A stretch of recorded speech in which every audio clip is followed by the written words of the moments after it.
On the 94th day, a shark came for the raft. He had no weapon, no engine, no radio. He had 8 square feet of wood, a hook he had bent out of a flashlight spring, and a dead seabird he had been saving. He decided to use the bird as bait. He decided to catch the shark. His name was Poon Lim. He was 24 years old, and he was in the middle of the South Atlantic because a German torpedo had put his ship on the bottom of it. He would stay on that raft for 133 days, longer, alone, at sea, than any person recorded before or since. He survived. That part is known. What almost nobody tells you is what happened when he tried to come ashore for good, and why the countries that called him a hero spent years deciding whether to let him in. Poon Lim was born on Hainan Island, off the southern coast of China. He went to sea young, the way men from fishing provinces did, not for adventure, but because the alternative was staying. By 1942 he was a second steward aboard the SS Benlomond, a British merchant ship. That job description matters more than it sounds. A steward is not a sailor. He served food. He kept quarters. Nobody had trained Poon Lim to navigate, to fish in open ocean, or to stay alive on the water. What he knew from watching. In the autumn of 1942, the Benlomond was crossing the South Atlantic alone. Alone was the problem. Convoys had escorts. A single slow merchant ship had nothing. And this stretch of ocean, off the northern coast of Brazil, had become some of the most dangerous water on Earth. German submarines were operating far from home, hunting exactly this. Unescorted ships, no air cover, no help within a day's sailing. On the 23rd of November, a U-boat found her. The torpedoes hit. The Benlomond went down in roughly 2 minutes. 2 minutes is not enough time to launch lifeboats properly. It is barely enough time to get off a ship. Poon Lim went into the water wearing a life jacket, and the sea closed over the Benlomond behind him. Of the crew, most did not survive the sinking. He floated for about 2 hours before he found the raft. It was a wooden square, roughly 8 feet on a side. On it, tins of biscuits, a supply of water, some chocolate, sugar, flares, a flashlight, and a length of rope. Enough for a man to last, if he was careful, perhaps a month. He was going to need 4. The first thing Poon Lim did was count. He counted the biscuits. He counted the water. Then he decided how much of each he would allow himself per day, and he did not move from that number, not on the good days and not on the bad ones. This is the part of survival stories that gets skipped, because it isn't dramatic. There is no shark in it. But almost everyone who dies at sea in the first month dies of a decision made in the first week. Drinking too much, too early, because rescue feels close. Rescue was not close. Poon Lim seems to have understood that immediately. He rigged the life jacket canvas to catch rainwater and stored what he collected.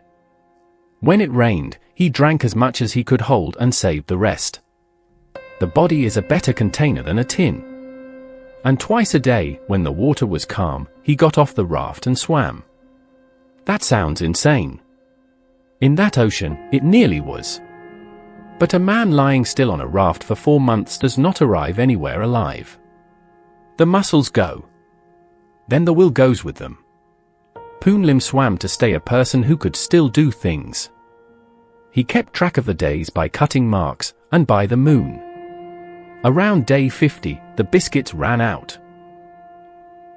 He took the flashlight apart. Inside it was a small steel spring. He worked the spring into a curve, and then into a point, and what he had at the end of it was a fish hook. Crude, but a hook. He unpicked the rope for line. For bait, he used a scrap of biscuit paste. Then, once he had caught the first fish, he used the first fish. He ate some of what he caught fresh. The rest he cut into strips and hung on a line across the raft to dry in the sun, so that the days he caught nothing would not be the days he ate nothing. A steward, who had never fished in open water, had built himself a food supply. Birds came. They landed on the raft, because the raft was the only solid thing for 100 miles. He caught them. And one of them he did not eat. He kept the carcass, because he had seen sharks circling for weeks, and he had worked out that a bird was better bait than anything else he had. When the shark took it, the fight was not a fair one. Poon Lim was starving and the shark was not. He had the line wrapped, the raft under him, and nothing else to lose that day. He got it aboard. He drank the blood, because he had no water left, and because seawater kills you slower, but it kills you. Here is the part that is harder to sit with than the shark. He was seen. A freighter passed close enough that he could make out its hull. He signaled. The ship altered nothing and kept going. There are reasons a merchant captain in 1942 did not stop for a raft. Stopping made you a stationary target, and U-boats were known to use survivors as bait. A captain who stopped risked every man aboard. Understanding the reason does not change what it looked like from 8 feet of wood in the middle of the Atlantic. Later, an aircraft found him. It circled. It dropped a marker. And then the weather came in, and when the weather cleared, the marker was gone and so was he. Nothing came back. By his own account, a submarine surfaced near him at one point. The crew looked at him. They did not take him aboard, and they did not sink him. They went back down. He had now been seen by an aircraft, a merchant ship, and an enemy submarine. And he was still alone. That is when most people stop. Being missed is one thing. Being found and left is another. Poon Lim kept fishing. Around the 4th month, the ocean changed color. The water under the raft went from deep blue to a muddy brown, and there were more birds than there had been in months, and the birds were the kind that do not go far from land. He was drifting into the outflow of the Amazon.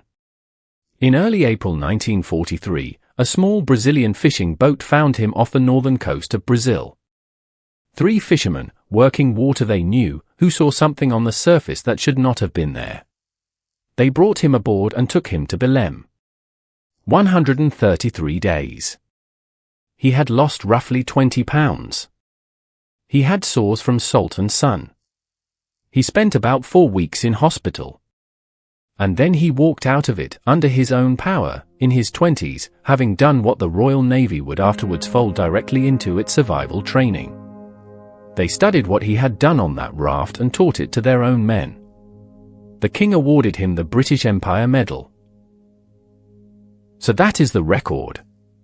Longest documented survival adrift, alone, in the history of the sea. A medal from a king.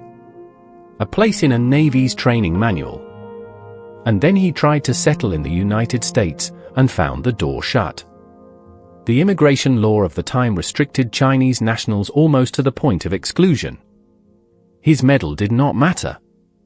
What mattered was the quota. It took an act of legislation, a bill introduced specifically on his behalf, before Poon Lim was allowed to become a citizen of the country he had settled in.